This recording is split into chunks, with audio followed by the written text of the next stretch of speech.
Olá, graça e paz a todos, sejam bem-vindos. Hoje nós vamos falar mais um pouquinho a respeito da palavra de Deus. Espero que você seja grandemente edificado, você e sua casa, você e sua família. Que Deus abra os olhos do coração, que você tenha a revelação da palavra e que a palavra seja abundante na sua vida. E hoje é um momento de estudo, né?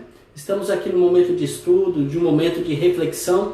E hoje eu gostaria de falar um pouquinho sobre andar no Espírito ou andando no Espírito.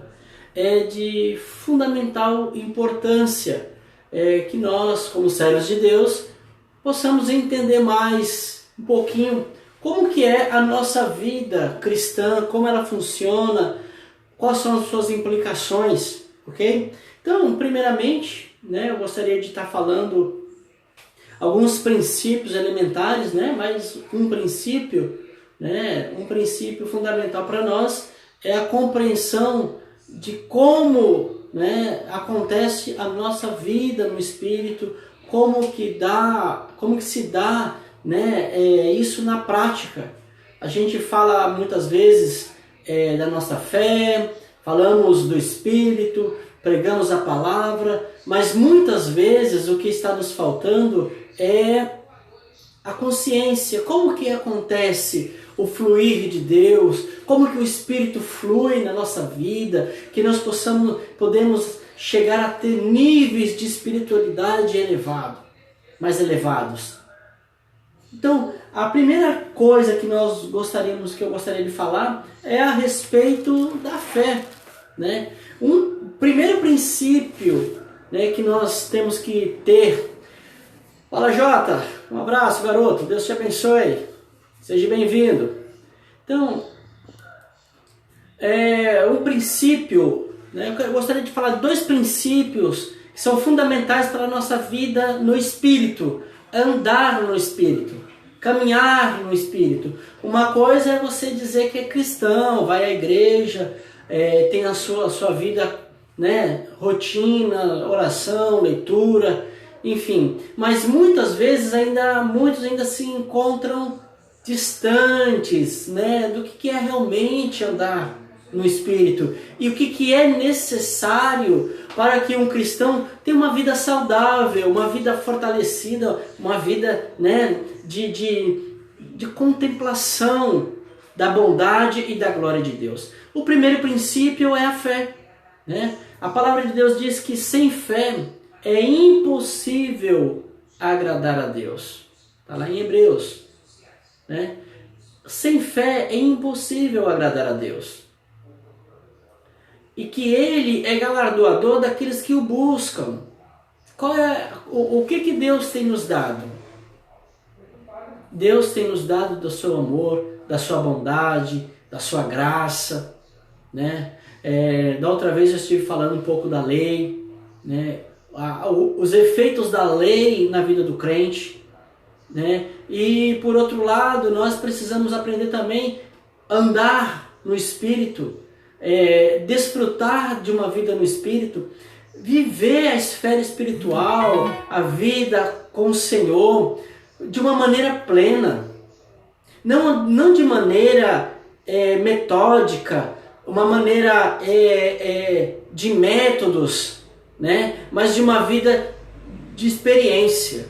A vida espiritual é uma vida de experiência. Você precisa ter as suas experiências para você contemplar a maravilha que é o Evangelho, a salvação. Por esta causa, Paulo, Pedro se empenharam para que o Evangelho fosse anunciado e hoje pudesse ter chegado até nós. Então, o primeiro princípio de uma vida no Espírito é andar por fé. Vejamos, por que é necessário para se andar no Espírito uma vida de fé? A fé é o quesito número 1 do início da tua jornada cristã. Porque primeiro é necessário que você creia. para que seja produzido uma regeneração no seu interior, para que você venha se tornar uma nova criatura, para que agora, sendo uma nova criatura no Espírito, você possa viver, né? Você possa caminhar e você possa contemplar as maravilhas de Deus de uma maneira clara, de uma maneira, né? Você possa fazer poesia, fazer seus salmos. Olha, olhando os escritos dos nossos irmãos contemporâneos, ali, salmos, Davi, né? Contemplando a beleza de Deus, e mediante as suas angústias, os seus dilemas, realmente precisa de uma vida de experiência. A diferença é que outrora, né, a manifestação do Espírito era algo pontual, era em indivíduos pontualmente. Agora não, agora o Espírito está aí. A vida no Espírito, ela está aí. É aquilo que Deus chama de a vida de Deus, o zoe de Deus, a vida que Deus tem. Então, quando o homem peca, qual é o pecado? Né? A gente precisa recapitular, porque para essa engrenagem ela se encaixar, precisamos estar atentos sempre no princípio, sempre no começo. Porque senão as coisas que a gente vai falando, elas vão se perdendo, porque elas não estão conectadas. Para a gente entender a vida no Espírito hoje, precisamos voltar só um pouquinho, só mais um pouquinho lá em Adão, para entender qual foi o princípio que Deus estabeleceu. O princípio que Deus estabeleceu foi o da fé.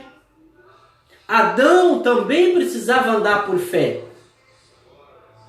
Não é uma coisa de agora, dos crentes. Não, é uma coisa desde o princípio. Andar por fé é a regra, é a base número 1 de todo aquele que tem relacionamento com o Senhor. Primeiramente, Deus diz a Adão, não coma da árvore, do conhecimento do bem e do mal, senão você vai morrer. Adão, o que fez? Ele não deu crédito, ele não confiou, ele não acreditou. Acreditar era ele ter ouvido, ele ouviu. Quando ele ouve uma outra palavra contrária, ele desacredita da primeira, que foi a primeira que Deus deu a ele. A fé, que é aquilo que a gente vive por aquilo que cremos, ele negou quando come do fruto. Então, nós temos que ter a fé que Deus tem, a fé de Deus. Aquela fé que faz com que nós possamos voltar às origens, como Adão. Mas glória a Deus que não no estado de Adão, mas em Cristo. Ok? Então, sem fé é impossível você agradar a Deus. Primeiramente, é por meio da fé que você crê que Jesus Cristo morreu, ressuscitou, que você foi morto na cruz juntamente com Ele, quando creu na salvação, você nasceu de novo e agora é necessário você permanecer. Permanecer é o desafio. É aí que está a fé. Crer, todo mundo crê em alguma coisa. Satanás também crê. Agora, ter fé é totalmente diferente. Então, primeiro princípio, crer é uma coisa, ter fé é outra coisa. Ok? Os irmãos estão chegando aí, vão dando o seu joinha aí. Está abertos a perguntas, podem perguntar. Hoje nós vamos responder à vontade, ok? Então, o primeiro princípio que nós precisamos aprender é que crer é uma coisa, ter fé é outra coisa. Primeiramente, a Bíblia diz que Abraão creu, e isso lhe foi imputado para a justiça. A questão é, o que foi que Abraão creu? Quem crê, crê em alguma coisa. O que foi que ele creu? Em que ele creu? Ele creu na palavra de Deus, que disse a ele, Abraão, farei de ti uma grande nação.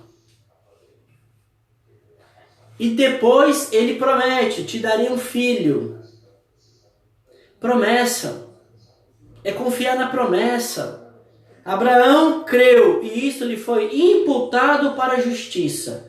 Uma vez que Abraão creu, agora sua vida seria uma vida de fé. Por fé. Isso tem uma razão muito lógica. Se nós entendemos os princípios da justificação, nós vamos entender o que foi que aconteceu ali. Quando Deus promete algo, vejamos, a Bíblia diz que Abraão era rico, tinha posses.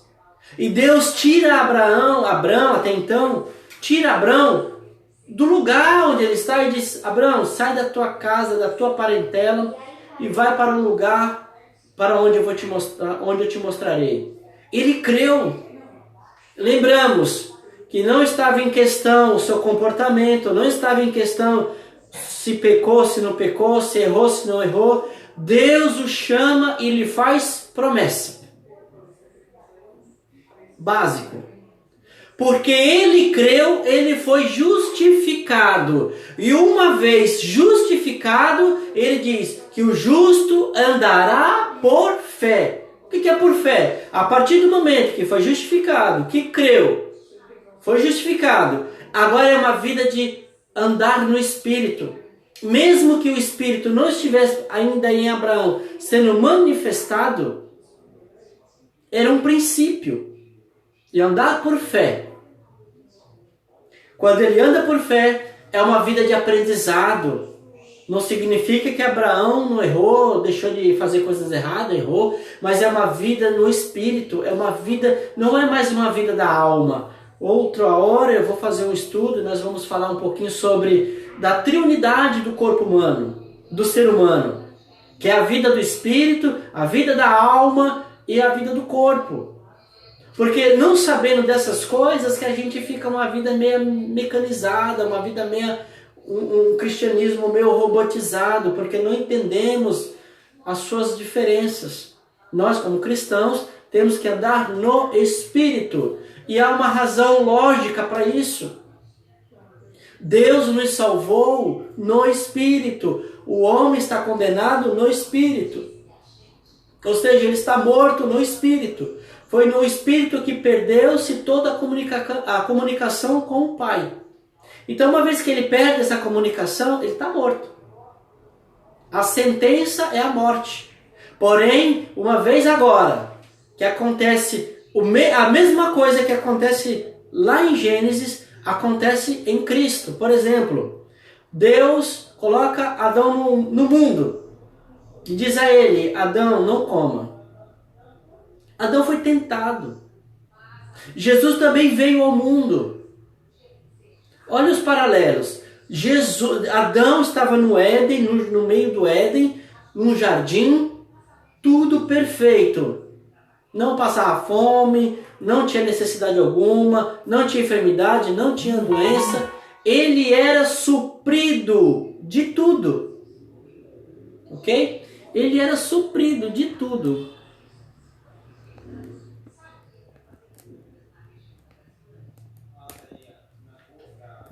Só um segundinho, mano. Deixa eu paralisar aqui o negócio. Os irmãos estão me ouvindo bem? Parece que está meio silêncio. Estão me ouvindo bem? Dá um joinha aí para mim. Então, Adão está no jardim. Ele não deu crédito. Jesus veio a este mundo e ele obedeceu ao Pai em tudo. Ele teve uma vida de fé. O justo viverá pela fé. O que é viver pela fé? É viver na dependência do Espírito. Entendeste? Mais uma vez, andar por fé é andar na dependência do Espírito. Enquanto Adão vivia por fé, praticando a justiça, ele andava no Espírito. Deus fala: Adão, dá nome aos animais. Adão não teve problema nenhum, Adão não teve dificuldade. Adão tinha domínio, ele governava. Cristo, quando ele vem, Quando ele vem, amém, amados, glória a Deus. Quando ele vem, agora ele vem como homem. Jesus vem como homem. E onde ele foi tentado? No deserto. Adão tinha comida à vontade, tinha coisa à vontade. Pai do Senhor, minha irmã, glória a Deus. Mãe Eliane. O que aconteceu agora? No Éden tinha fruto, tinha tudo, fartura, e o homem decide comer o fruto errado. No deserto, Jesus estava sendo tentado e Satanás oferece pedra para que ele transforme em pão. Jesus estava com fome. Ou melhor dizendo, ali ele não estava com fome, porque ele estava saciado pelo Espírito. Passou 40 dias. Ok? Então, a tentação, né, ela vem diante de umas circunstâncias muito diferentes. Jesus teve fome. Toma essa pedra e transforma em pão. Jesus tinha um governo, o homem tinha um governo. Satanás chega para Jesus e fala assim, olha, se você se prostrar a mim, eu te darei todos os governos da terra. Não é muito semelhante? Adão se prostra diante do pecado. Satanás diz para se você se prostrar a mim, eu te darei tudo. As circunstâncias, o meio em que Jesus foi totalmente diferente, totalmente oposto. Para provar que a obra de Deus ela é completa, ela é verídica, ela é verdadeira. A obra de Deus é verdadeira. Então, olha que coisa maravilhosa. Andar por fé é andar no Espírito. Por quê? Porque agora o teu Espírito está ligado com o Senhor. E Ele se comunica contigo. Tu é o verdadeiro adorador. Por que Jesus falou que o Pai está à procura dos verdadeiros adoradores? Vejamos bem, não é que Deus não sabe onde estão os adoradores, e Deus está, ai tadinho, onde estão meus adoradores, onde estão? Não, porque os verdadeiros adoradores são aqueles que nasceram de novo e agora andam no Espírito. Só pode adorar a Deus quem anda no Espírito. Se você ainda é um crente carnal, de maneira nenhuma você pode agradar a Deus. E não sou eu que estou dizendo.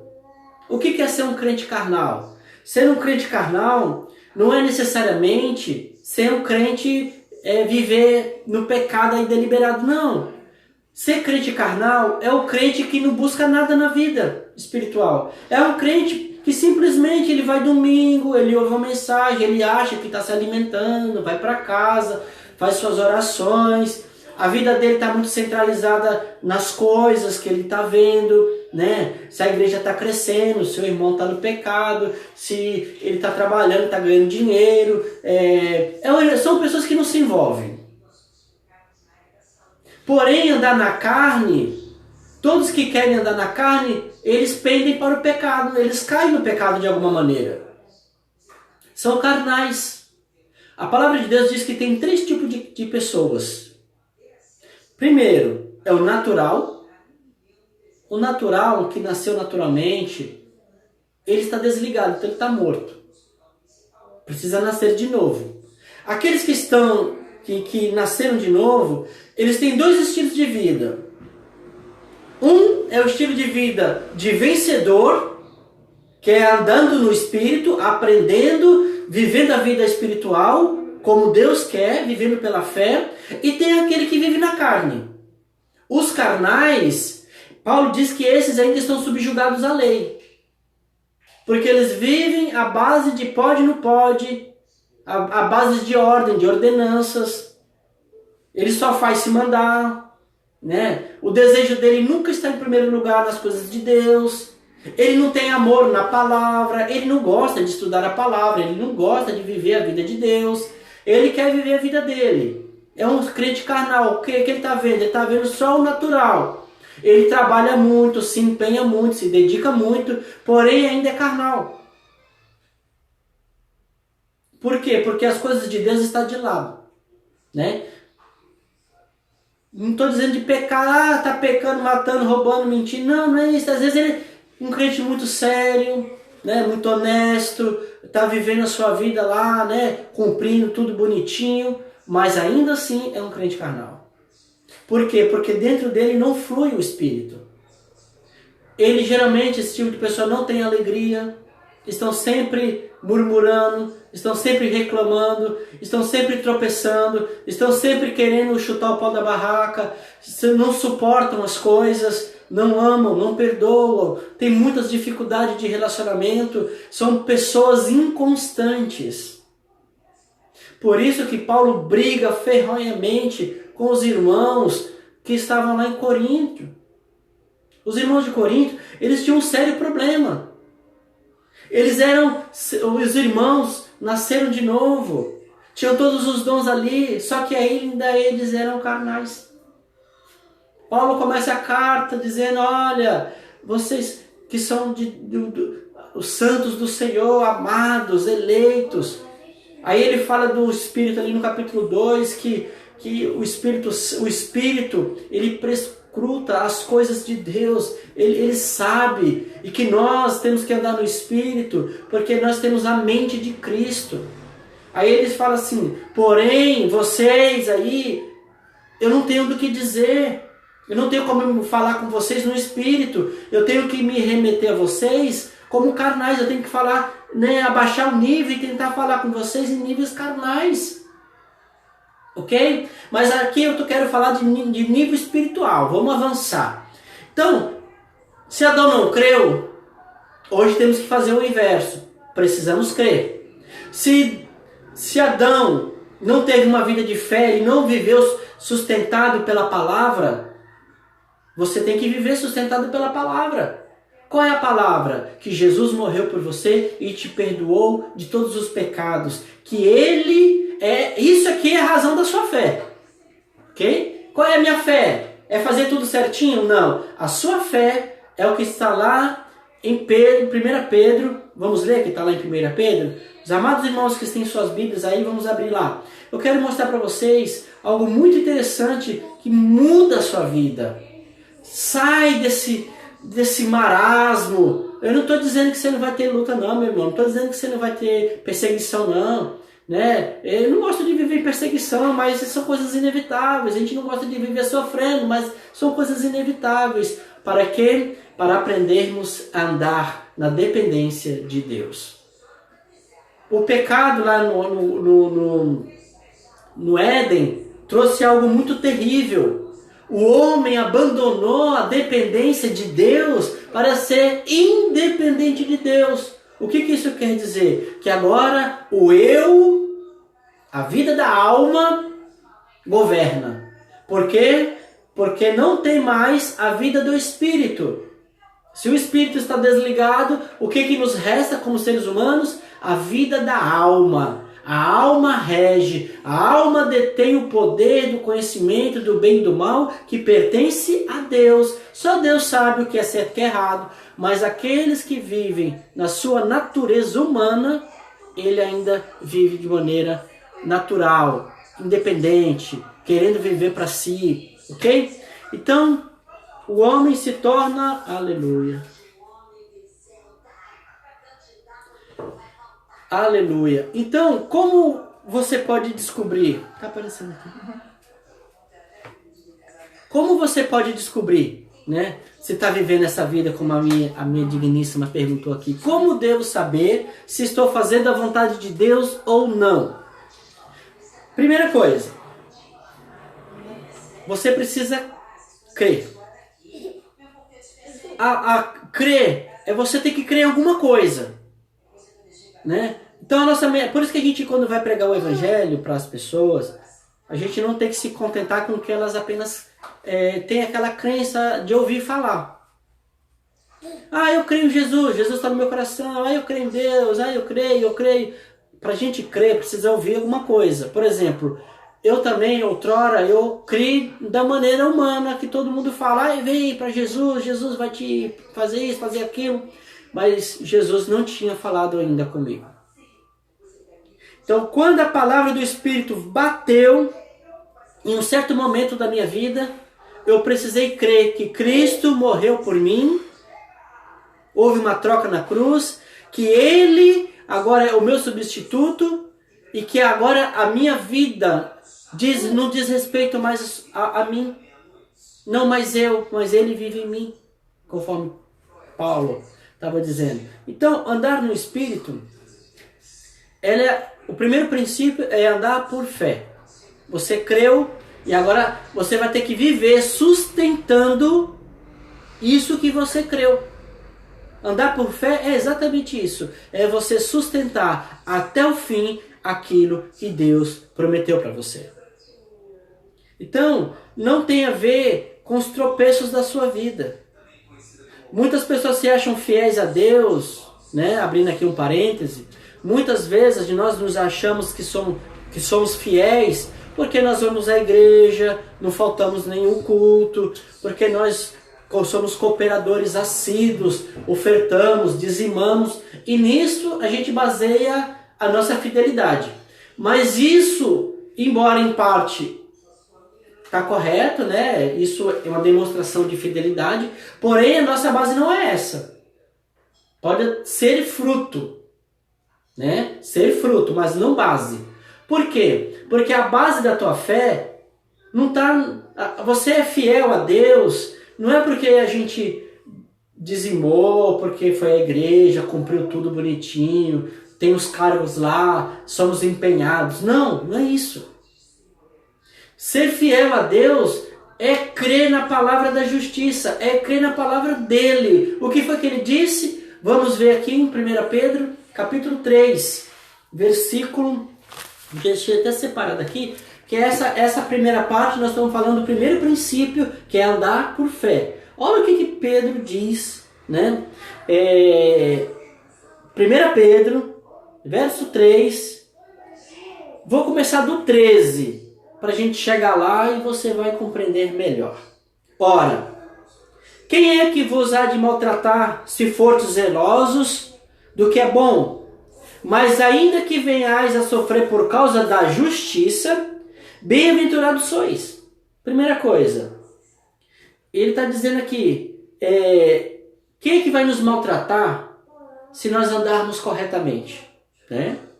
Porém, mesmo assim, mesmo que isso aconteça, né, é melhor você sofrer por causa da justiça, né?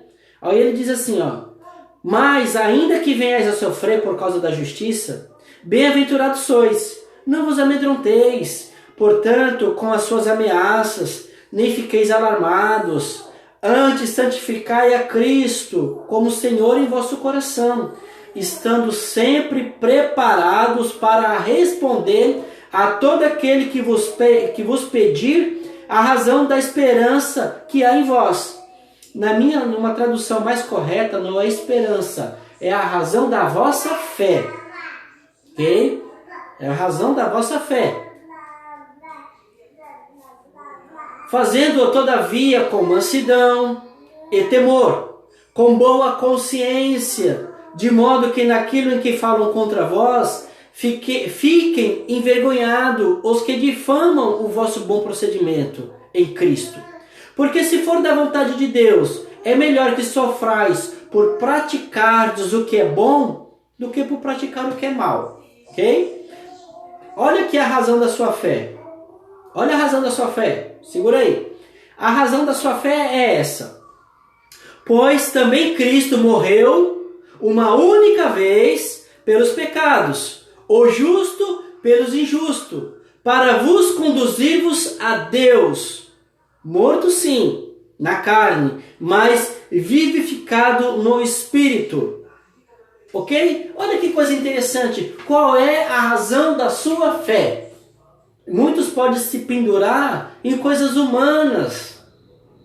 Porque são trabalhadores, são cooperadores, fazem as coisas na casa de Deus. Porém, o interessante é que qual é a razão da sua fé? A razão da sua fé tem que ter esse pilar, que Jesus Cristo morreu uma única vez por você. Ó, uma única vez pelos pecados. Para poder, o justo pelo injusto, ou injusto pelos injustos. Ninguém é justo de si mesmo. Porém, agora que você creu nessa palavra, essa é a razão da sua fé. Continuar crendo que o Senhor Jesus Cristo é a minha justiça. Ele morreu uma única vez. Ok? O grande dilema aqui é os nossos pecados da vida ainda. Por isso que as pessoas não creem. As pessoas ainda, muitos de nós, continuamos olhando para os nossos pecados. Quanto mais você olha para você está vivendo na velha natureza, vivendo os padrões da velha natureza. A velha natureza, por si só, ela olha só para ela. Porém, agora Jesus te deu uma nova natureza. Não é mais para você viver olhando para as coisas do passado, para a velha natureza. Eis que tudo se fez novo, não é o que está escrito? Então, outro aspecto. Aqui acho que você vai ter um pouco mais de clareza. O outro aspecto que é indispensável para o crente é o princípio da cruz. Já mencionei esse princípio algumas vezes e vou tornar a repetir. O princípio da cruz é você andar pela cruz. Eu vou ler lá em Mateus, né? Mateus, deixa eu ligar meu computador que está preparado. Em Mateus, capítulo 16, capítulo 16, verso 24.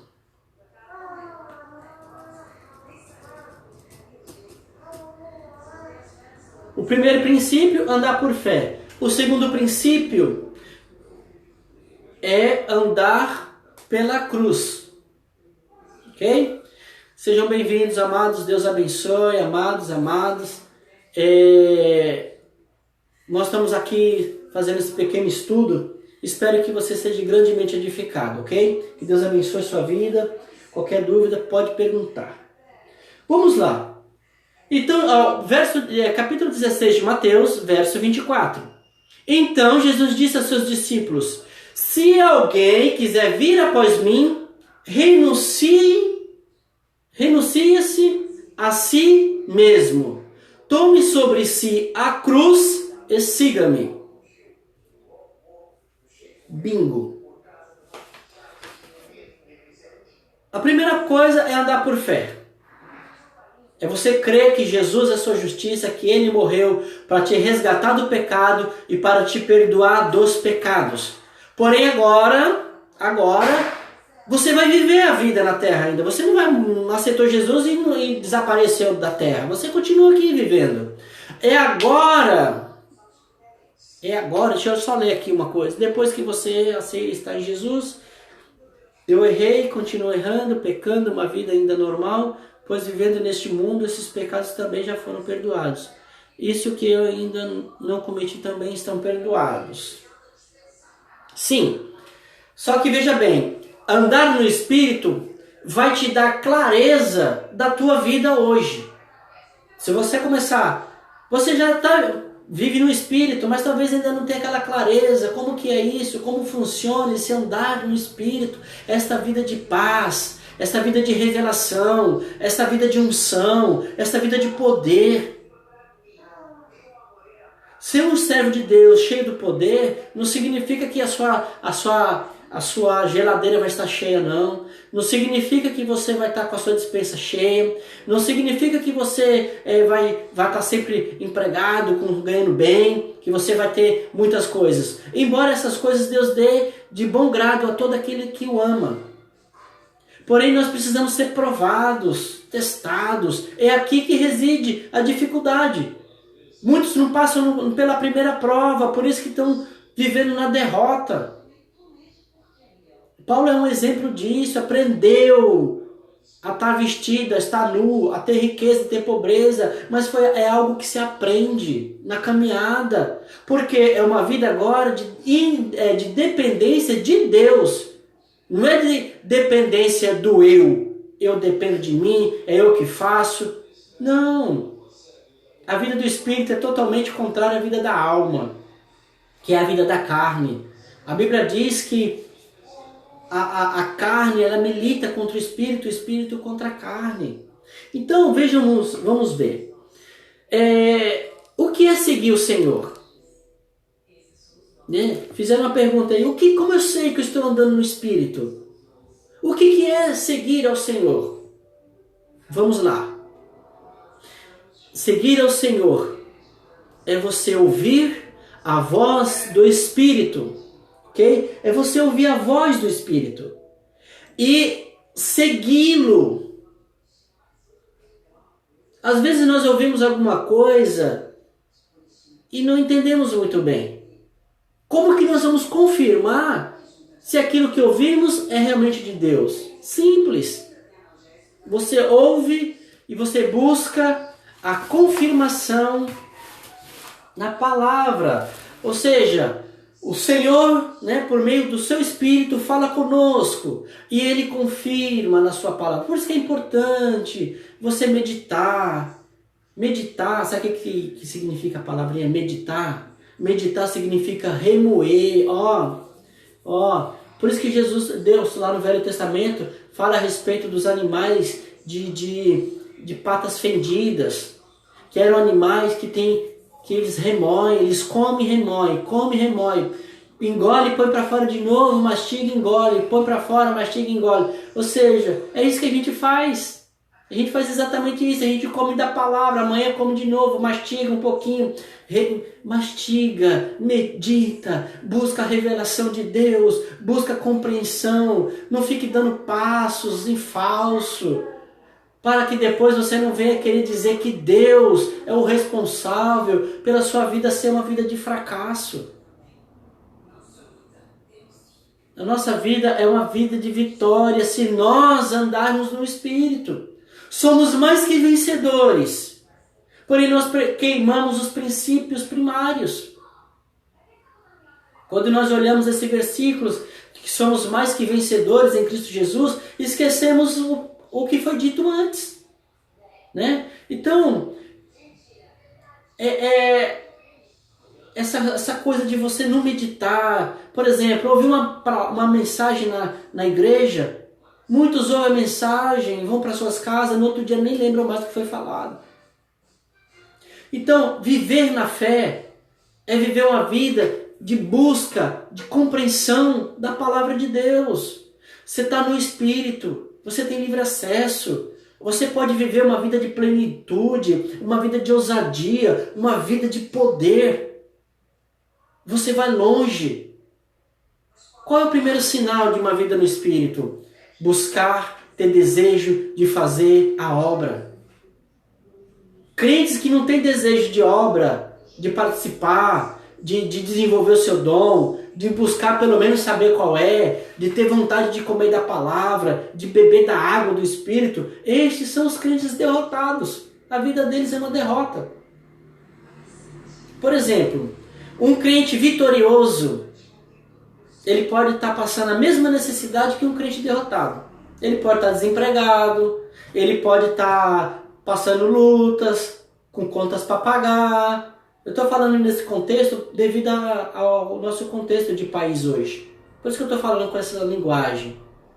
Porém, o crente vitorioso, ele sabe que Deus vai sempre supri-lo, que Deus vai cuidar dele. E o que ele faz? Ele ao invés de contemplar os problemas, ficar dizendo que está vendo, o que ele está vendo? A despensa vazia, a vida está muito difícil, o mundo parou, o Brasil parou, vai estar tudo, estamos perdidos, o que eu vou fazer amanhã? Esse é o derrotado.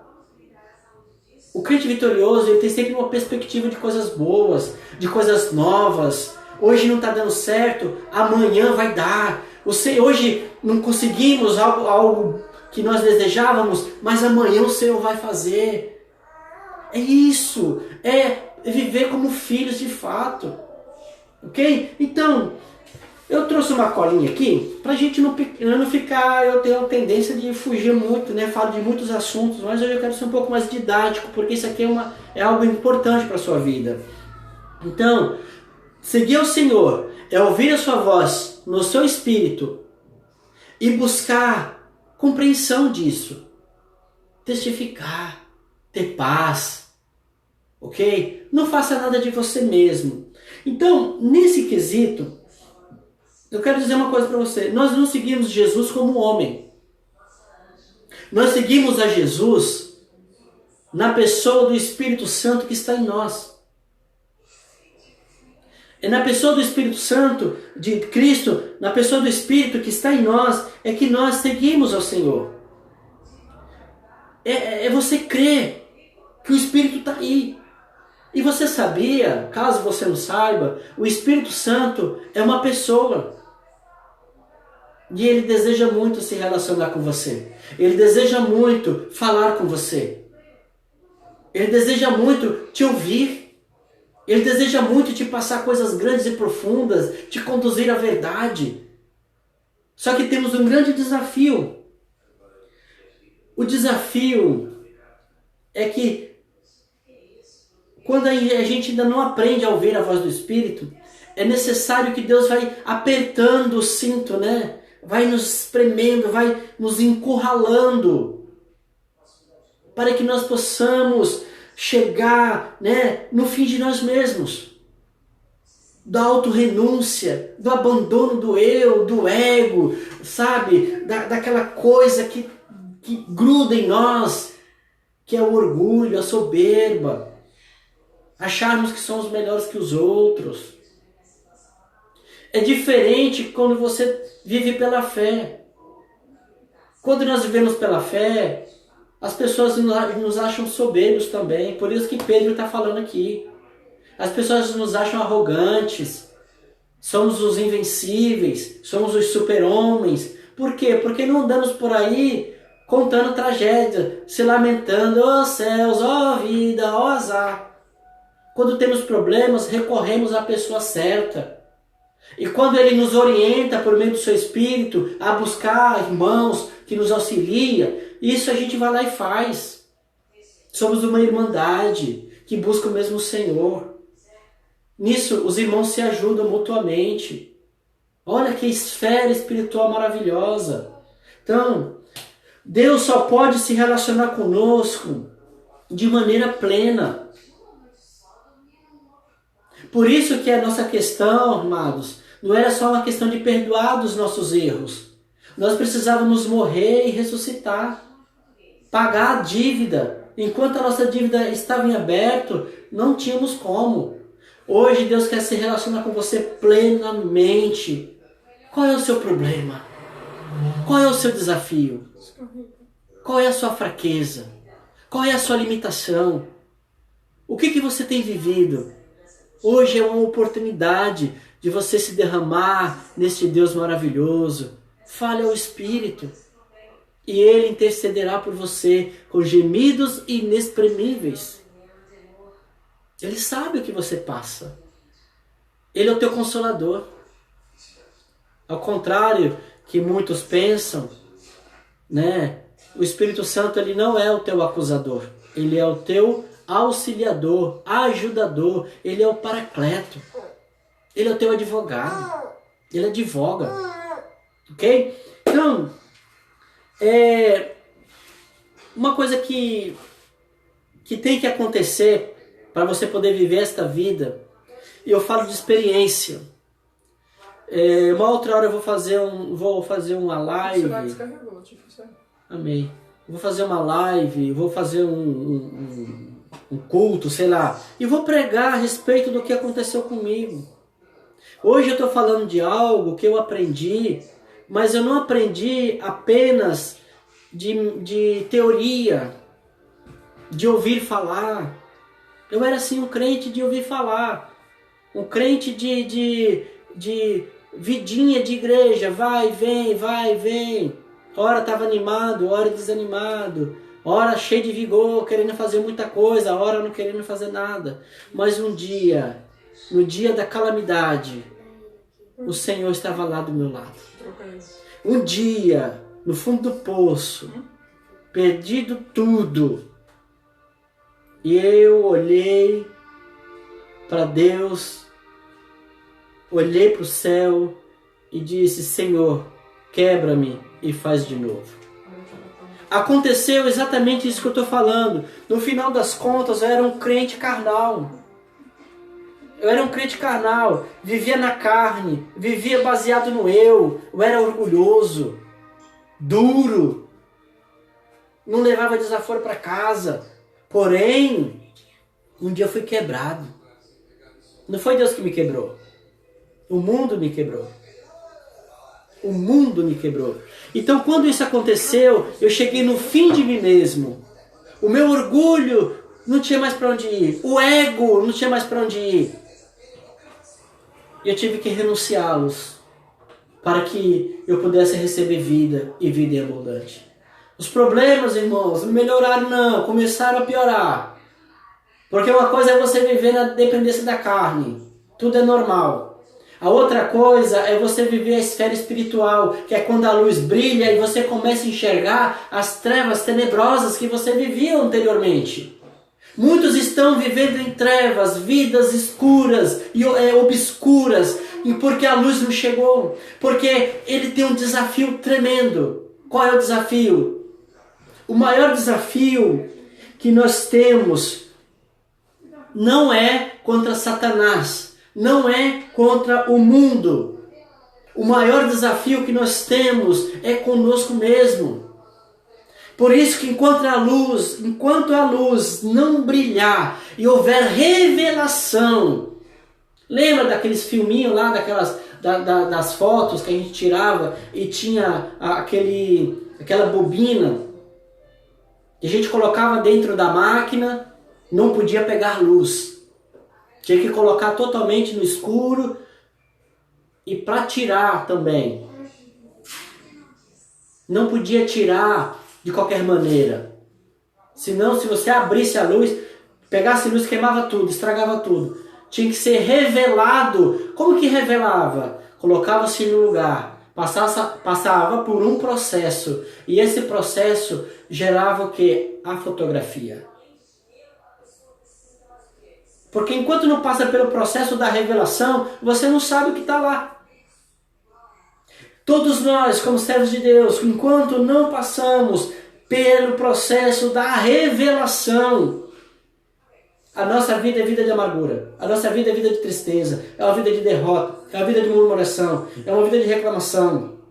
Se tem cargo, tá doidinho para entregar. Se faz uma coisinha na igreja, já dá graças a Deus quando não precisa fazer mais. Então, isso é vergonhoso. Para Deus? Não, para nós mesmos. Que muitas vezes professamos o nome de Cristo, dizemos que cremos, mas ainda não andamos no Espírito. Estamos estagnados. Então, o primeiro desafio é você ter revelação do seu ego. Deus precisa mostrar o tamanho do seu ego, o tamanho do seu orgulho. E é isso que é o maior problema, é que tem muitos, desculpa que é a palavra, tem muitos que não se enxergam. Muitos não se enxergam. Não estou depreciando a ninguém, eu estou apenas dizendo uma coisa óbvia, não se enxergam. Mas hoje tem oportunidade, você que está me ouvindo aí, compartilha. Fala do que você tem aprendido. Leve para o seu coração.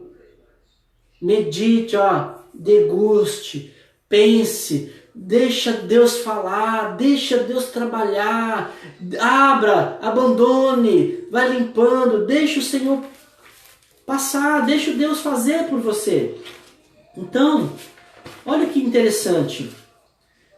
Nesse quesito, eu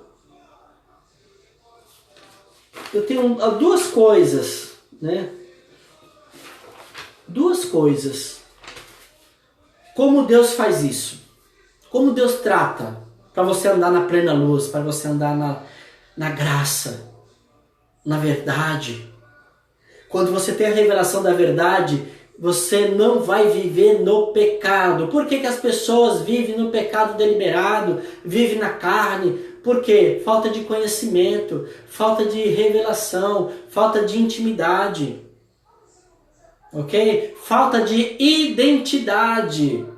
Muitos se veem como adotados, não se veem como filhos queridos e amados.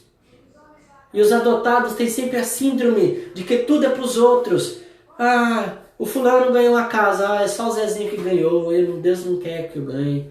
Ah, o fulano arrumou um emprego ótimo, tá ganhando bem. É para ele, porque para mim Deus não preparou nada. Você está em paz, irmão? Eu estou aqui vivendo pela graça. Irmão, um dia quem sabe, né? Quem sabe Deus vai me abençoar. É vida de fracasso. Vamos ser um exército de vencedores, porque foi para isso que o Senhor nos chamou, para vencer. Para aprender, abandonar o ego, abandonar o orgulho, o eu, e fluir. Deixa o Espírito fluir. Ele vai te levar para onde Ele quer. Você vai ver que você não tem governo, você não tem domínio. Sabe, é como você se lançar ao nada, crendo que o Senhor está te sustentando. Amém? Então vamos lá. Primeira coisa, a grande batalha é contra nós mesmos. E eu vou dizer uma coisa muito interessante que está lá em Gênesis 32. É um episódio muito narrado, muito falado a respeito disso, né? Que é aquele episódio em que Jacó luta com Deus, luta com o anjo e vence. Muitas às vezes até usa essa pregação. Não, pega Deus, espreme Deus e gruda em Deus e não abra a mão e você vai vencer. Se prestar atenção no que está falando aqui, e vai ver que o que aconteceu com Jacó não é o que muitos pensam hoje. Que você vai lá, gruda em Deus e diz, Senhor, daqui eu não saio, daqui eu não saio. Você não precisa disso, né? E vou te explicar o porquê. Lembrando, nós estamos aprendendo a como andar no Espírito. Não é andar do seu jeito. Do seu jeito, você espreme Deus na parede, você faz o que você bem entender. Mas como é uma vida no Espírito, é um outro nível, tá? É um outro patamar. Não é você que define, não é você que se governa, não é você que espreme Deus na parede. Não, Deus é o seu dono. Ele é o seu dono. Jesus é o teu Senhor. Porém, quando você vai se aproximando dele, desenvolvendo intimidade, quanto mais você o conhece, mais você vai saber pedir. Que é uma teoria que está na Bíblia, que nós não sabemos pedir. E quando pede, pede mal. Por quê? Porque o coração não tem revelação ainda. Então, quanto mais eu aprendo de Deus, mais eu vou saber da vontade dele, do gosto dele. E eu não vou pedir coisa que eu sei que está fora da palavra. Tem hora que eu peço coisa sem sentido? Tem. Mas cabe a mim buscar o conhecimento. Ter uma relação de intimidade com o Senhor. Amém? Então vamos lá. A primeira coisa é, por que Jacó lutou com Deus? Uma coisa muito interessante, Jacó tinha no seu coração, né, ele queria de fato mudança. Ele queria de fato que ele queria ser transformado. Olha o passado dele. Ele já não aguentava mais. É aquilo que eu estava falando antes. Chega um momento que Deus vai trabalhando na vida do crente, ele vai espremendo, ele vai encurralando. Chega um momento, meu querido, que tudo que você tem que dizer, Senhor, eis-me aqui, louvado seja o teu nome. Eu me rasgo, eu abandono meu eu abandono tudo. Vem viver em mim, vem me conduzir. Que a luz do Espírito brilhe em mim. É isso que você vai fazer. Tem louvor, eu me rasgo. Tem um louvor, eu me rasgo, tal. Por inteiro. Exatamente. Olha só, Jacó já tinha feito tanta coisa. Já tinha enganado o irmão, já tinha sido enganado, já tinha acontecido. Só que ele precisava de algo. E por que ele foi buscar? Porque sobre ele havia uma promessa. Da mesma maneira que sobre eu e você há uma promessa. Sobre você e eu há uma promessa. Tá fazendo errado? está sofrendo, está vivendo de qualquer maneira, não tem sentido vida, não tem experimentado a glória de Deus, não tem respirado fundo, você ainda não tem chorado pelos cantos à toa. Quando você pensa numa palavra, você ainda não consegue, a lágrima não rola pelos teus olhos. Quando você está vivendo as coisas, você não consegue ainda contemplar o amor de Deus. Venha comigo que hoje você vai viver isso.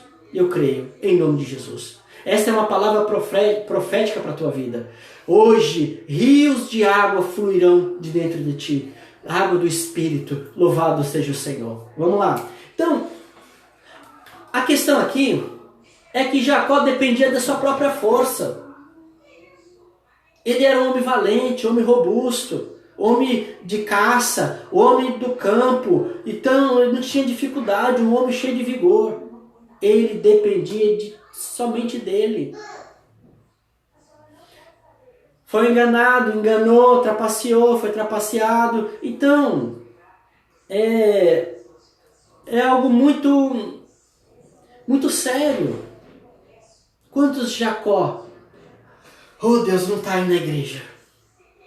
Talvez você seja um Jacó, lutando, ouvindo pregações de que você tem que lutar mesmo. Você tem que lutar. Mas você vai aprender a lutar do jeito certo, com a arma correta. Ok? Então, Jacó, ele tinha algo que Deus precisava tratar nele. Ele era dependente dele mesmo. Ele era para ele era o suficiente. Só que chegou um belo dia que Deus começou a trabalhar no coração dele. Deus tinha um plano. Então, olha que coisa interessante. Como que Jacó venceu? Como que Jacó venceu? Você já perguntou então? Parecido, você falou que ele não ganhou. Mas ele ganhou, mas não ganhou. A questão é a seguinte. A maior vitória que Jacó teve naquele momento, que ele teve ali, naquela luta, foi o reconhecimento, o desejo de ser abençoado. Quando o anjo toca na sua coxa, quando o homem toca ali, aquilo é um sinal. E a questão era que, como ele havia vencido na sua insistência de algo bom, ele tinha sido derrotado para ele mesmo. De um homem robusto, de um homem pleno, cheio de saúde, fazia tudo sozinho, não dependia de ninguém. Agora era um homem coxo, manco, melhor dizendo, né? Mancava da perna. A perna já não dava a estabilidade que dava antes. A perna já não fazia o que ele fazia antes. Ele precisava aprender a ser dependente de Deus. E foi assim. Ele ganhou perdendo. Lembra o que Jesus fala lá? Aquele que buscar, né? Estava até lendo esse texto de Mateus 16, que aquele que quiser ganhar a sua vida, a perderá. Mas aquele que perder, a ganhará. Oh, coisa gloriosa! No momento de batalha entre a carne e o espírito vence. A carne foi neutralizada. Deus muda o nome de Jacó para Israel.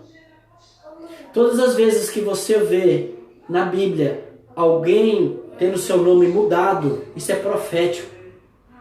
Significa também que hoje o seu nome também foi mudado em um momento da sua vida quando você creu. Então, quando você crê, o seu nome foi mudado. Você tem um novo nome escrito no livro da vida. Esse nome não apaga mais. É a sua identidade, é o seu RG. Aleluia! É isso que é vida no Espírito. É você ter uma identidade. Você é cristão. Então, olha aqui que está dizendo lá, ó.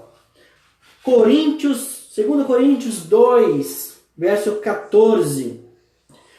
Mas dou graças a Deus, porque unidos com Cristo, somos sempre conduzidos por Deus como prisioneiros no desfile de vitória de Cristo.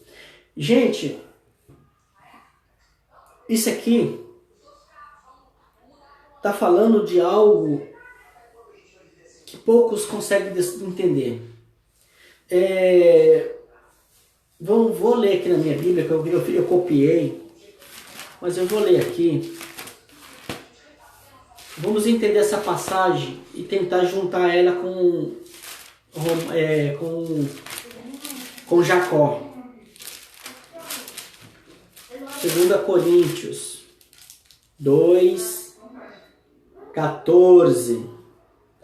Graças, porém, a Deus, que em Cristo sempre nos conduz em triunfo e por meio de nós manifesta em todo lugar a fragrância do conhecimento. Deixa eu ver se é isso mesmo.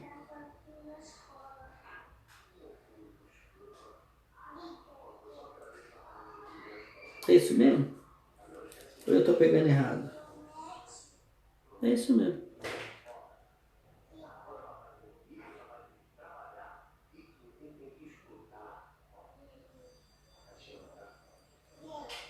Tem as traduções, às vezes elas perdem um pouco o sentido e elas não conseguem trazer a realidade profunda da palavra. Deixa eu ver só. Vou pegar uma tradução boa aqui no meu computador. Deixa eu ver se é esse aqui. Ó, vou ler essa tradução aqui, que é uma das traduções mais corretas, é mais fiel ao original. Talvez por isso que eu tenha copiado quando eu fiz esse esboço aqui. Mas dou graças a Deus, porque unidos com Cristo, somos sempre conduzidos por Deus como prisioneiros no desfile de vitória de Cristo. Ou talvez eu tenha anotado a coisa errada. O que acontece aqui? Vamos lá para a gente poder entender. Somos sempre conduzidos, né? Porque unidos com Cristo somos sempre conduzidos por Deus como prisioneiros no desfile de vitória de Cristo. O que acontece? Né? Quando eu vou até ler aqui para não perder um pouquinho, ser mais rápido. Os costumes antigos têm muita coisa interessante. Os generais romanos, quando eles faziam seus desfiles de entrada triunfal, o que é a entrada triunfal? É quando eles vinham da guerra com seus despojos, trazendo seus prisioneiros, trazendo ali aquilo que eles tiraram, pegaram de onde eles vieram. Então, esse desfile era o ápice, né, da batalha. Quando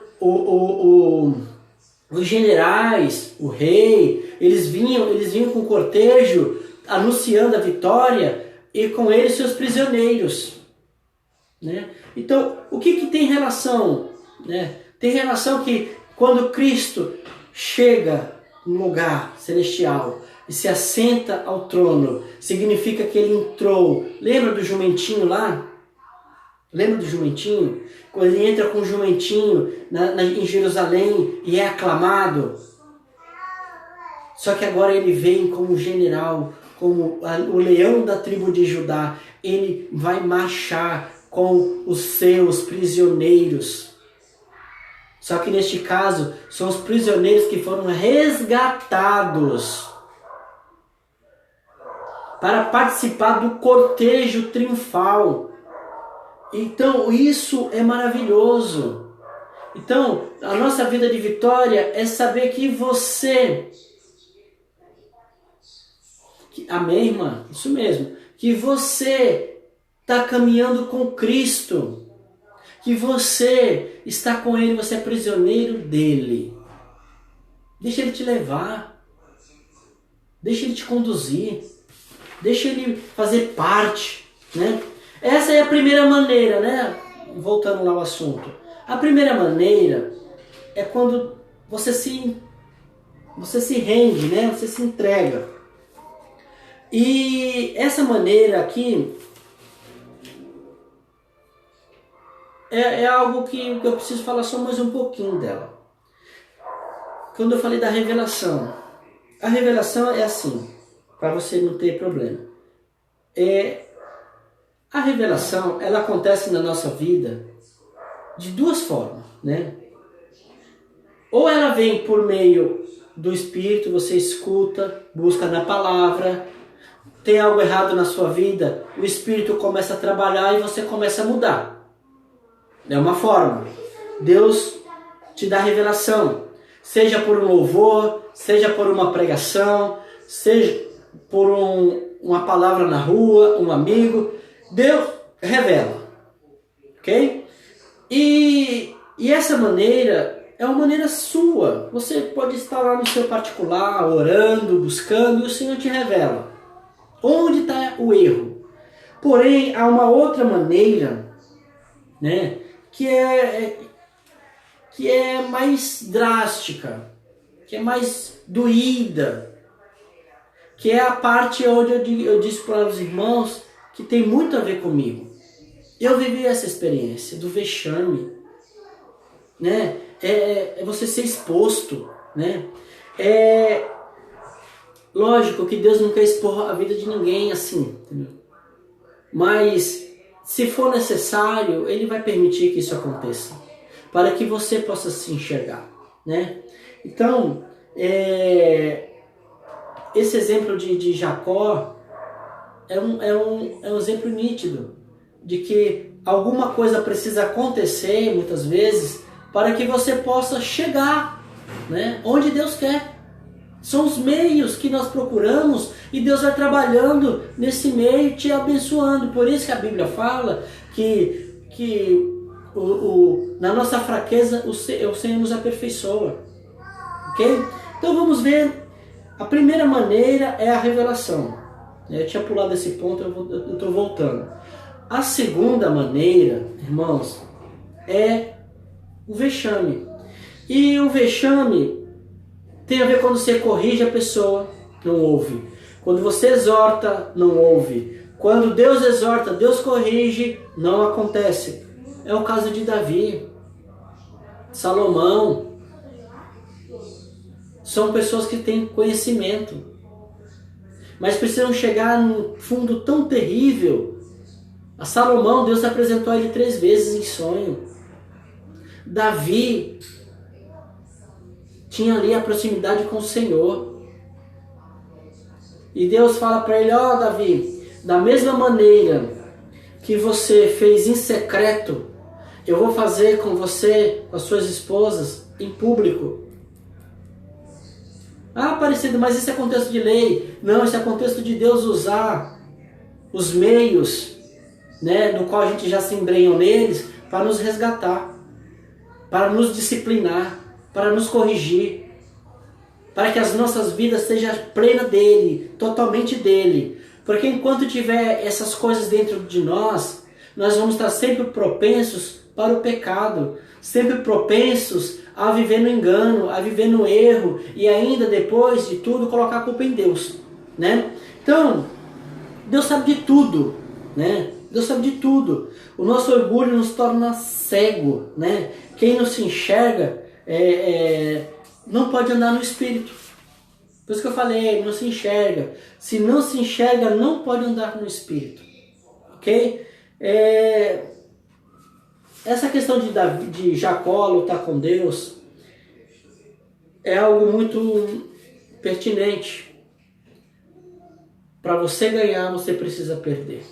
Para você viver a vida de Deus, você precisa abandonar a sua vida do ego. Ok?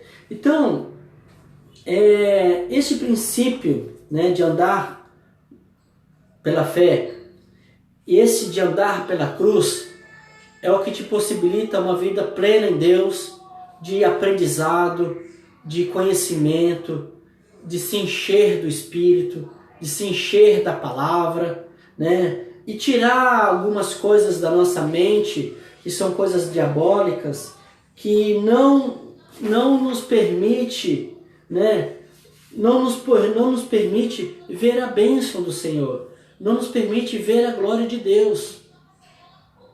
Então, ou quer que Deus trate você no seu particular, no seu secreto, ou quer que Deus trate com você por meio do vexame, Deus quer te usar, Deus quer te abençoar, Deus quer te fazer frutífero, Deus quer fazer você um homem, uma mulher, um jovem, um adolescente, puramente abençoados, justificados, limpo, regados, cheio de vida, como árvore plantada junto ao ribeiro, como um cedro do Líbano. Você já viu um cedro do Líbano? Uma árvore grande, forte, robusta, aguenta fortes ventos e tempestades. E tem por outro lado a videira. Você tem que ser como uma videira. A videira, por outro lado, já é mais humilde, né? Ela já é mais simplesinha, mais baixinha. Tem vários ramos. E o que acontece? Ela é acessível. Quando você anda no Espírito, você se torna uma pessoa amável, se torna uma pessoa acessível. Assim como Cristo sendo a videira verdadeira e nós os ramos fazemos parte. Você pode pegar uma uva com a mão. Você não precisa subir, né, no andaime. Isso simboliza acessibilidade. A vida no Espírito é uma vida acessível. Basta você crer e viver pela fé, crendo todo o tempo. Errou?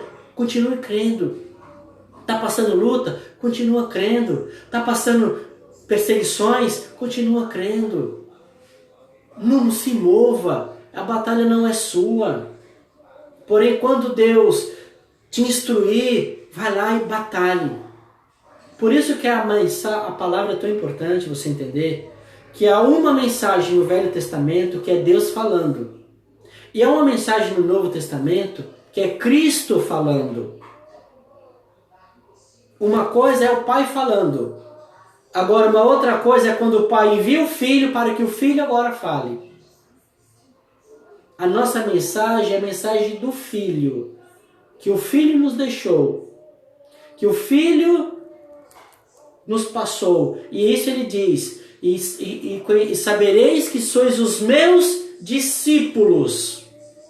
Quando amardes uns aos outros. Quando fizer tudo quanto eu mando.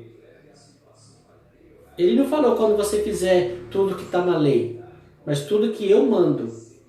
Novo mandamento vos dou. Aleluia.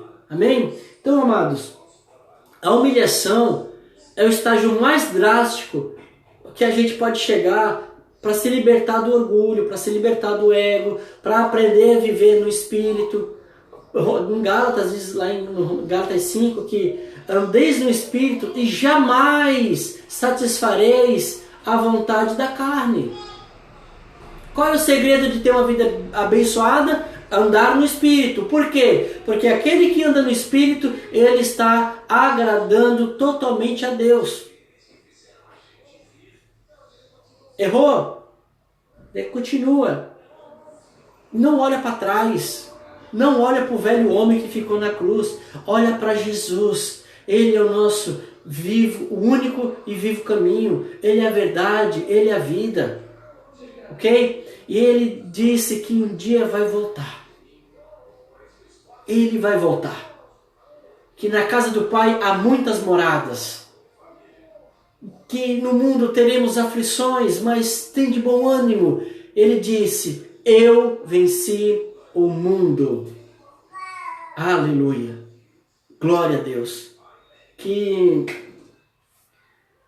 se tem alguma coisa que eu tentei explicar e que não consegui, é assim mesmo, irmãos. Outra hora a gente fala, outra hora a gente melhora, né? Esse é um desejo que eu tenho. Por isso que às vezes eu fico repetindo, porque estou sempre tentando mostrar algo novo, algo que possa trazer uma compreensão melhor, né? Então, vamos viver a nossa vida crendo que o seu eu foi na cruz. Mesmo que o seu eu se manifeste nesta vida, continue crendo. Você está morto. Você está morto. Cristo está vivo. Cristo vive em mim. Esta vida que eu vivo pela fé naquele que me amou e que por mim se entregou. Irmão, a nossa fé está baseada em você crer que Ele te resgatou da maldição da lei e que Ele te perdoou de uma vez por todas de todos os seus pecados. Mas também vamos ser coerentes, né, irmãos? Né? Você não concorda comigo? Vamos ser coerentes. Aqueles que vivem no pecado jamais conheceu a Deus. Aqueles que vivem dizendo que é da graça, né? Mas vive na libertinagem, vive numa vida de indiferença, vive sua vida para si, são tão exclusivos que se tornam sozinhos, não tem companheiros, não tem discípulos, não tem amigos, não tem ninguém. A nossa missão é fazer discípulos, a nossa missão é gerar filhos para o Senhor, a nossa missão é gerar filhos espirituais, mas carnais jamais podem agradar a Deus. Eu vou dizer o porquê. Porque não há a presença do Espírito. Não sou eu que estou dizendo. Está dizendo a palavra. Ok? Não sou eu que estou dizendo. Mas é a palavra que diz que... Olha aqui. Romanos capítulo 8. Para a gente encerrar. Né? Romanos capítulo 8. Por isso, o pendor da carne é inimizade contra Deus, pois não está sujeito à lei de Deus, nem mesmo pode estar. Portanto, os que estão na carne não podem agradar a Deus. Vós, porém, não estáis na carne, mas no Espírito. E se, de fato, o Espírito de Deus habita em vós, e se alguém não tem o Espírito de Cristo, esse tal não é dele. Para andar no Espírito, o Espírito precisa estar em você. Porque Ele é o caminho. Ele é a verdade. Ele é a vida.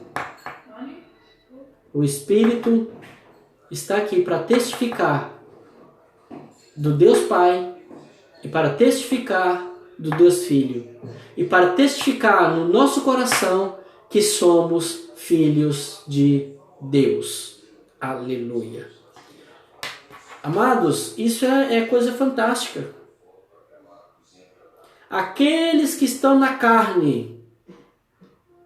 Agora, irmãos, eu vou ter que abrir o jogo aqui para os irmãos. Às vezes eu não quero falar coisa para não ficar muito pesado, né? Porque às vezes falta um pouco de revelação e às vezes tem tanta coisa que eu gostaria de falar, mas que muitos ainda não suportam, não entendem. E às vezes as pessoas até deixam de assistir, de ouvir, de escutar, porque para eles são muito pesados algumas coisas. Porque ainda vivem à base do leitinho que dão para eles e eles não conseguem compreender coisas mais profundas. Eu vou deixar isso para vocês meditarem. Toda vez que aparece na palavra a expressão carne, homens carnais, está falando de homens, né, ou mulheres, ou seja lá quem for, que estão vivendo os moldes da lei. Ok? Por quê? Porque a lei trata somente as coisas da carne. A lei só trata, a lei dada por Moisés, comportamento carnal. Ela nunca pode atingir o espírito. Por isso que a lei ela não é proveitosa para os filhos de Deus nessa visão, na visão da carne. Porque na visão da carne, quem vê a lei com os olhos da carne, ele está sempre em juízo. Ele nunca está agradando a Deus. É aqui, nesse âmbito, que muitos terão surpresa naquele grande dia e que muitos que curam, que pregam, que fazem muitas coisas, mas ainda assim são carnais, chegarão para Jesus e vão dizer: Senhor, em teu nome curamos, em teu nome fizemos isso, em teu nome fizemos aquilo. E ele vai dizer: apartai-vos de mim, maldito de meu pai. E é muito claro, a palavra está dizendo aqui, ó, portanto, os que estão na carne não podem agradar a Deus. E ele diz, portanto, é uma conclusão do que ele está falando anteriormente, né? Do capítulo 7 e do capítulo 8. Ele está concluindo, né, que a vida carnal é uma vida de jugo, é uma vida de derrota, é uma vida de fracasso. Aquele que está na carne, ele não pode agradar a Deus, está sujeito à lei de Deus, né? O que é a lei aqui neste caso para o crente? É a disciplina de Deus. Aqui não está falando da ira de Deus, pois não está sujeito, está sujeito à ira, está falando da lei, né? Vou ler de novo aqui para que eu estou entendendo errado. Pois não está sujeito à lei de Deus. A lei de Deus é quando você obedece o Filho. Quem entendeu o que é a lei de Deus? A lei de Deus é obedeça o meu Filho. Onde está escrito isso? Lá em Mateus 17. Quando eles estavam lá no Monte da Transfiguração com Jesus. Pedro se anima, vê Jesus e decide querer fazer uma tenda. Aí Pedro, naquela euforia toda, enquanto ainda estava falando, eis que veio uma voz e diz: eis aí o meu filho amado, a quem me comprazo. A ele ouve. Qual era o contexto lá? Naquele contexto estava Moisés e Elias, ambos representantes da lei, sacerdote e profeta. Ambos simbolizavam figuradamente naquele momento, representativamente, a lei e os profetas. Deus não disse, ouve a lei ou ouve o profeta. Ele disse, eis-me aí meu filho, aqui me comprazo. A ele ouve. Essa é a mensagem.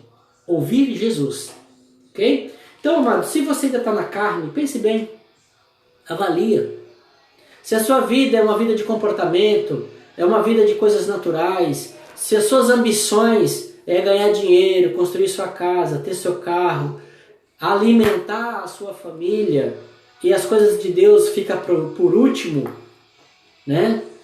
Infelizmente, tem pessoas assim, que acreditam que primeiro vem, né, a família, primeiro Deus, né? Depois família, depois, né, igreja, né? Não, primeiro Deus, depois família, depois trabalho e por último igreja.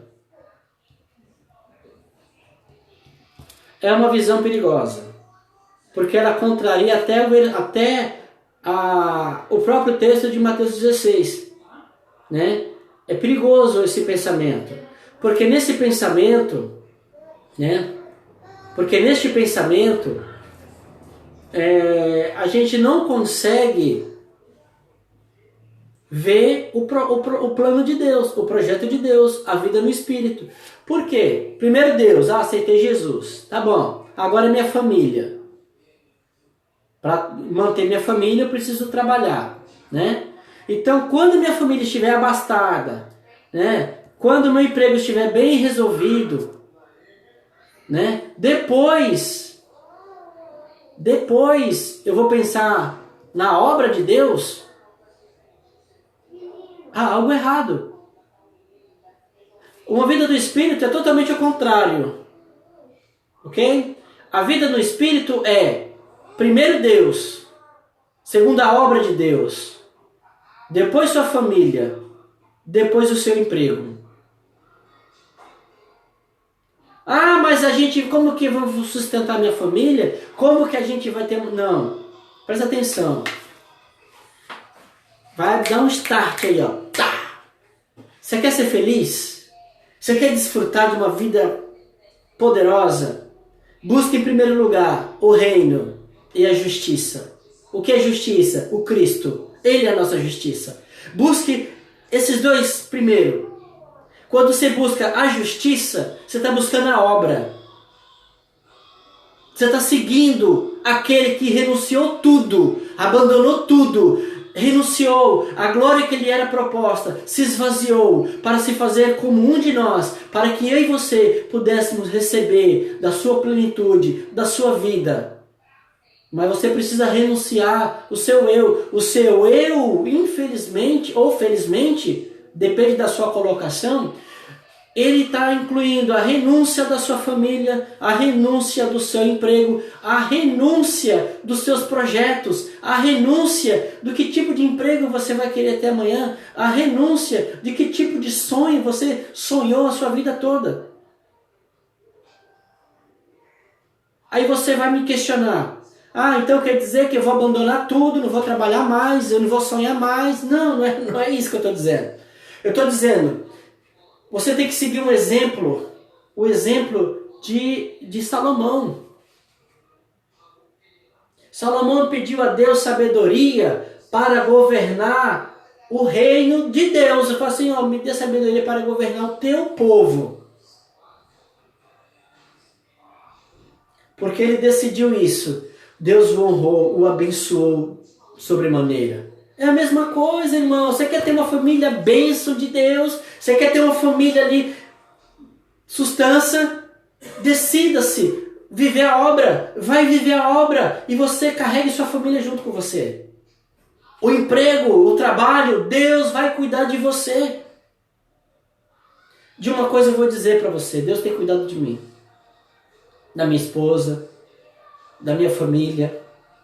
Porque eu trabalhei muito, trabalhei dia e noite, ganhei muito dinheiro e não aproveitei nenhum centavo do que eu ganhei.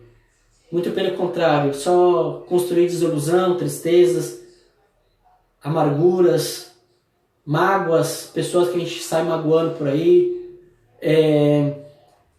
A gente deixa um rastro para trás incalculável. Porém, quando você decide deixar que Deus governe a sua vida, você vai viver no Espírito. E Ele sabe qual é o emprego que é melhor para você.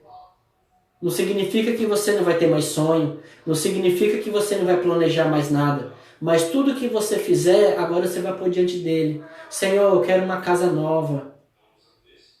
Estou morando de aluguel. Deus vai cuidar. Mas mesmo que Ele não te dê uma casa, Ele não vai te deixar faltar nada. Amém? Você está com um carrinho velhinho, quer um carro novo, peça para o pai, ele dá. Mas mesmo que o pai não der, ele nunca vai te deixar só. Você vai estar sempre acompanhado. Você está entendendo a diferença? Busque primeiro o reino, amados. Por isso que nós sofremos na casa. Por isso que a obra de Deus é tão escassa, a mão de obra. Muitos de nós, por mais força de vontade que tenha, por mais desejo que tenha, se inverter os valores, vai ser jogado tudo no ralo. Você vai apresentar o que diante de Deus? Você vai apresentar o que? Eu vou contar uma historinha para os amados. Eu vou encerrar com essa história de hoje, mas desde já, eu agradeço a IJ, Tânia, Matoso, irmã Neuza, né? Tem mais alguns irmãos aí que eu não estou vendo no momento, mas que vocês sejam grandemente edificados. Compartilhe essa mensagem, passe essa mensagem adiante, e eu vou findar com uma história, que essa história você venha refletir, a meditar, né? E que Deus possa abrir assim o seu coração, arrancar o eu aí de dentro, tirar o coração de pedra e te dar um coração de carne, com a assinatura dele. Ele que vai te ensinar, é o Espírito que vai te guiar, ok? É Ele que vai dizer o quanto você é maravilhoso, o quanto você é amado, o quanto você é querido, e que Ele está aqui para te ajudar. Ele quer que você vença, Ele quer que você, como menina dos olhos dele, que você veja as coisas gloriosas. Comece a contemplar, amados, a vida de Deus. A história que eu vou falar é a seguinte. Essa história eu ouvi de um pastor e é muito interessante, ok? A história diz o seguinte. Havia uma certa pessoa, eu vou colocar a Ana, vou usar a Ana aqui, que a Ana faz bolo, né? Eu já usei essa ilustração uma outra vez. Eu vou usar a minha esposa faz bolo. E ela, num certo momento, ela está ansiosa para ver Jesus, sabe que Jesus vai voltar, sabe que Jesus está se aproximando da sua vinda, que a vinda de Jesus está se aproximando. Então ela fala assim, sabe de uma coisa? Eu vou dar o meu melhor para Deus, para Jesus. Eu vou fazer aquilo que eu sei de melhor. Eu sei, amados, que muitos acham que temos que fazer o melhor. E de fato, temos que fazer o melhor. E essa pessoa quer fazer o melhor. Então, a Ana, vou usar o nome da minha esposa, hein? A Ana, um belo dia, acorda e diz assim, eu vou fazer o melhor para Deus. Eu vou me dedicar a fazer o melhor. Eu vou fazer um bolo para Ele. Eu vou fazer um bolo como nunca na face da terra houve, que nenhuma mão pôde fazer. Eu vou me empenhar para isso. Eu vou me empenhar para isso. Então ela decide reunir os melhores ingredientes que ela pôde encontrar. Que ela começa a buscar, né, a melhor farinha de trigo, o melhor fermento, o melhor tipo de chocolate, o melhor granulado, tudo. Ela começa a investir no seu propósito de querer agradar a Deus. E chega o grande dia, aquele bolo sai, um bolo impecável, um bolo maravilhoso. E eis que o Senhor vem, ela toda feliz, nossa, agora sim, eu vou me apresentar ao rei e vou dar o meu melhor para ele. E naquele grande momento, no grande dia do Senhor, o Senhor está chamando os seus e lhe perguntando, resolve fazendo aquele momento de distribuição dos galardões. E ele chega diante da Ana e diz, oi, minha filha, o que você tem preparado para mim? O que você tem preparado para mim?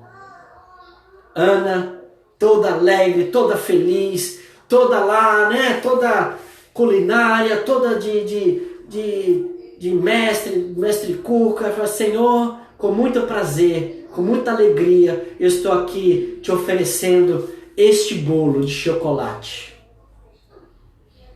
Esse bolo foi o melhor bolo, eu dediquei a minha vida para buscar o melhor ingrediente, a melhor farinha, tudo de melhor para poder lhe dar. E Jesus olha para aquele bolo, olha para ela, há aquele silêncio. Ele olha para aquele bolo mais uma vez, olha para os anjos que estão ali contemplando o grande momento, e olha para ela de novo e faz a seguinte pergunta para ela. Uma resposta com uma pergunta. Ana, não te contaram? O que, Senhor? Não te contaram que eu não gosto de bolo de chocolate?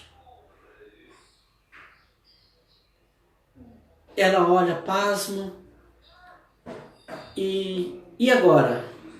Não tem mais nada para oferecer. Ela já deu aquilo que ela fez de melhor. Mas ela se esqueceu de uma pequena questão. O que Jesus gosta? Quer dar presente a alguém? Pergunte, procure saber o que ele gosta. Quer dar um bolo a alguém? Procure sondar que sabor ele gosta. Quer ter um bom relacionamento com alguém? Procura saber a sua influência, o que ele gosta. É uma historinha simples, né, amados? Mas ela pode ter uma reflexão muito profunda. O que você vai oferecer a Deus, a Cristo, naquele grande dia? Porque o seu melhor, ele nunca vai ser aceito. Porque o seu melhor tem a ver com a sua capacidade. O seu melhor tem a ver com aquilo que você pode fazer. O seu melhor tem a ver com o eu. Agora, quando você simplesmente se oferece como servos de Deus, como servos do nosso Senhor, com uma missão, e nessa missão não tem nada seu, a vida não é sua, o espírito não é o seu, a vida não é sua, a armadura celeste não é sua, o dom não é seu, a justiça não é sua. Quando você for diante de Jesus, você não tem nada para oferecer seu. Porque Jesus não vai cobrar nada seu, nada meu. Jesus vai cobrar o que é dele, que ele deixou na sua mão e que ele deixou na minha mão. A única coisa que Jesus vai cobrar não é os seus pecados, o que você fez ou deixou de fazer. Isso é seu. E o que é seu foi levado na cruz.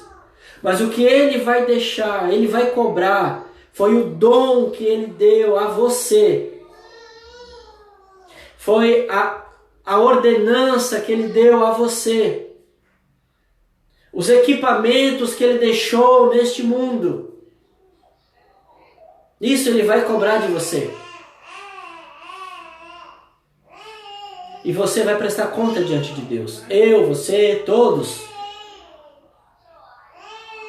Mas esse tribunal aqui não é o tribunal de condenação. Esse tribunal aqui é para receber galardões.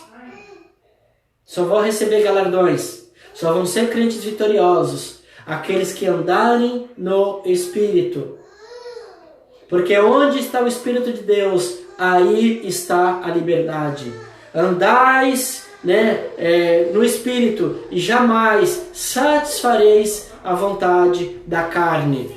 Gálatas capítulo 5, verso 16. Dito, porém, andai no Espírito e jamais satisfareis a concupiscência da carne, porque a carne milita contra o Espírito e o Espírito contra a carne, porque são os opostos entre si, para que não façais o que porventura seja do vosso querer. Andar no Espírito é a maneira correta de você não viver no pecado, atendendo à vontade da sua carne. Ok, amados? Que Deus abençoe você grandemente. Que Deus ilumine o seu coração. A paz, irmã Zilda. Que você seja edificado. Grandemente edificado. Que a sua vida seja uma vida de poder, do fluir do Espírito. Que você seja uma pessoa fervorosa. Mas não fervorosa nas coisas que faz, mas fervorosa ou fervoroso no andar no Espírito, se enchendo do Espírito, plenitude do Espírito. Amém?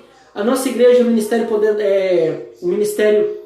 Vida Nova, está com a campanha do ano todo, em que o ano da porção dobrada. Né? O ano da porção dobrada. E é exatamente isso que Deus quer dar para nós. Porção dobrada. Dupla honra para aqueles que creem no Senhor Jesus. Amém? Mais uma vez, muito obrigado a todos. Que você possa crescer na graça e no conhecimento. Amém, amados? Amém, Jota? Amém, tia? Tchau, tchau. Deus abençoe e até a próxima. Fui.